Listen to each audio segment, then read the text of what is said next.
Cuando llegas al ridículo,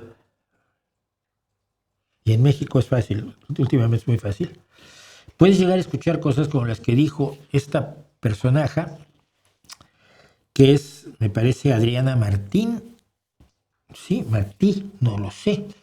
Es la encargada de comunicación digital de la fracción de Morena en el Congreso en México. Es decir, representa a la gran mayoría de los diputados. Y defiende lo siguiente. Por favor, escuche. El narcotráfico es uno de los mayores, el narcotráfico es uno de los mayores, de los principales empleadores a nivel nacional.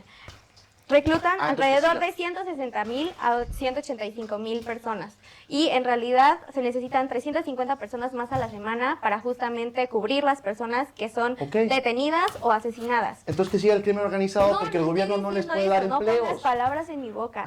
Me refiero a que es complejo atender la situación del narcotráfico porque no solo tiene ayuda por parte de los Estados Unidos, sino que también genera empleo que muchos privados, que el Estado tampoco se ha encargado de generar. Y entonces, ¿qué vas a hacer con esas personas a las cuales les prometieron dinero y fama, que igualmente no tienen ningún tipo de esperanza en algún momento porque el sistema ha generado que no tengan esperanza?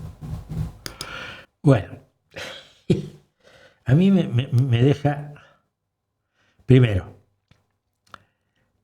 rápidamente decir, el narcotráfico tiene ayuda por parte de los Estados Unidos, es la fácil, ¿no? Como odiamos a Estados Unidos, si decimos que el narcotráfico tiene ayuda de los Estados Unidos, quedamos muy bien, nadie lo va a impugnar. No hay ninguna prueba de que los gobiernos de los Estados Unidos hayan favorecido en ningún momento el narcotráfico.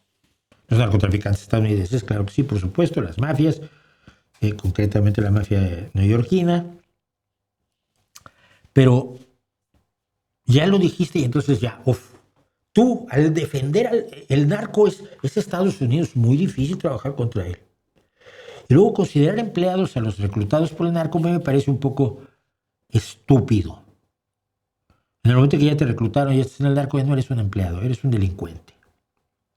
¿Qué vamos a hacer con esas personas? Meterlas a la cárcel para empezar y ver a quién se puede reeducar o reintegrar a la sociedad, ¿no? Pero esta es la visión. Mira, voy a decirlo además sinceramente.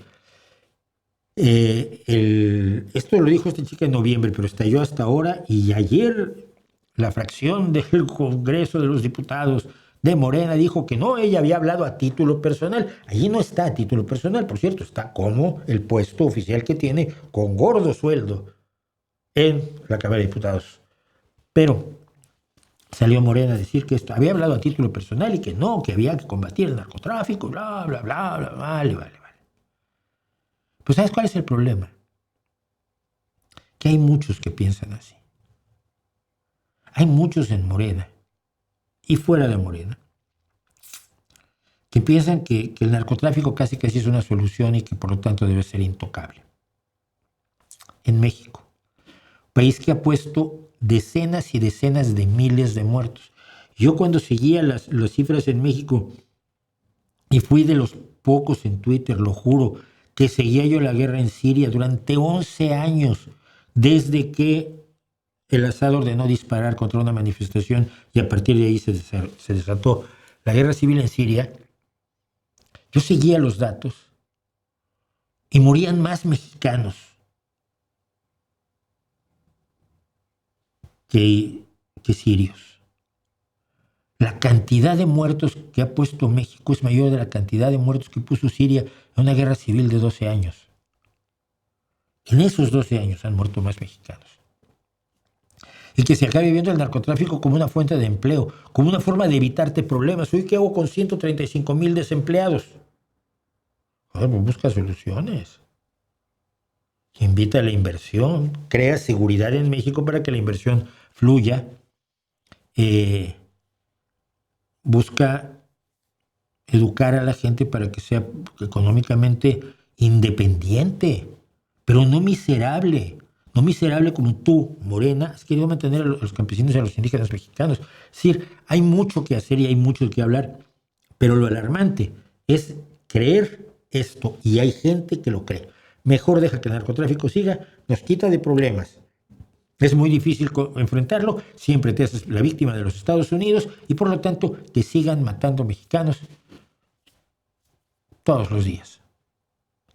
Todos los días, porque no hay día en que no haya muertos en México, asesinados por el crimen organizado, fundamentalmente por el narcotráfico. Contra esto hay que pelear. Y cuando te peleas contra esto te dicen que eres de derecha. Como diríamos en mi pueblo, no chingues.